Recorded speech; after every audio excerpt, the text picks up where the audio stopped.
Now listen, it's been a while since I've been to school, but this is some of the stuff that I remember being stupid about school. Don't know much about history. Setting word limits is stupid. An essay is only as good as it is concise, right? So if I've concisely made my point in like 2,000 words, why are you going to force me to write 3,000 words of shit? Okay, listen, here's an assignment for everyone watching this video, right? In a maximum of 20 words, tell me what carpet is. Alright, I said, carpet is a soft material usually laid on floors of houses to offer a soft surface on which to walk. Very easy, right? Now do the same, but write 200 words. Like, you get to the point where you don't know what to write. Alright, if I had to, I'd say something like, my grandma's carpet is really ugly. Carpet slowly gets darker as time goes by, but you don't realise it until you see the carpet underneath the sofa or the bed and it's like really soft and a little bit lighter. Lesbians munch it. You see? This is garbage. Say I'm in the park and I decide to play a game of pick-up basketball, right? Say I make a team and it's got LeBron James, Stephen Curry, James Harden and Anthony Davis. This is a pretty good team, isn't it? But if I forced you to have 6 players, the team becomes this.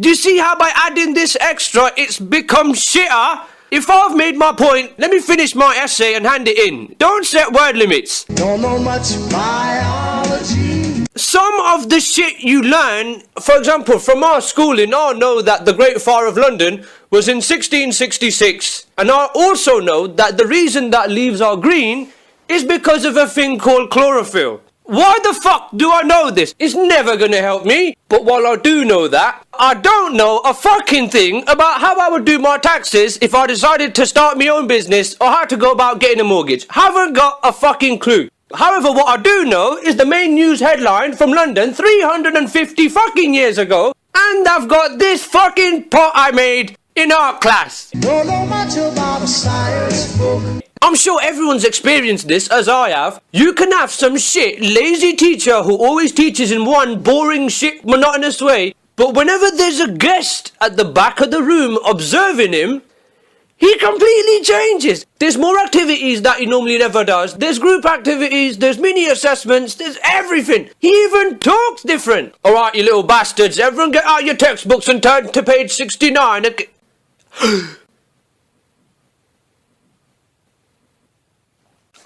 Okay, class, listen. Today we're going to learn about 3D shapes. So, we're all going to Egypt to learn about pyramids. Yay! This used to happen when I was a kid and I didn't really appreciate it. But I've been working in a school for the past year, so I'm privy to this information, right? So let me fill you in. Standard teaching practice in some countries is that you get external governing bodies like Ofsted that come in to observe how teachers are doing and to basically assess teachers and tell them, oh, you're good, you're outstanding, or you're shit, right? But the dumb part is they tell you in advance, like, oh, listen, we'll be checking you out on Tuesday, period 4. And because the teacher knows they'll be being observed, they'll go out of their way to make a crazy good lesson. But when they're not being observed, they have some dog shit lesson. So you'll get some teachers that are crap, but because they're told, oh, we're going to check you out on Tuesday at 7 o'clock, they'll go out of their way and spend literally, some people have told me, 4 hours planning the fucking lesson, whereas they'll spend about 10 minutes on the other ones. This alone makes monitoring teachers so fucking dumb. If you actually want to monitor teachers, right, fucking surprise them. Don't know much about the French I took. This one never made any fucking sense to me, yeah? You're in class and you've done something a little bit stupid, right? The teacher asks you, what do you think you're doing? What'd you do that for? And you say, Johnny told me to do it, which is not a good reason, right? Then the teacher says, if Johnny told you to jump off a cliff or shove a cactus up your ass, would you do that as well, grade? What? No, obviously not, you smart ass. Do you not see that a line's been crossed in going from throwing a paper aeroplane across the classroom and leaping to my death? Don't know much about geography. Another reply that never made sense to me was, oi sir, can I go to the toilet? Shut up and do your work, grade. You should have gone at break time. What do you mean I should have gone at break time? I'm asking you to go for a piss now? Break was like an hour ago. If I had to go for a piss at break time, I would have gone for a piss at break time. Who do you think I am? I don't just control my bodily functions. And also, piss off, teacher. You're like 40 years old and you fat bastard, you've got a gut that you're resting on the table. You've probably been constipated at least once in your life before. In the same way that you couldn't go for a shit whenever you wanted, I can't go for a piss whenever I want.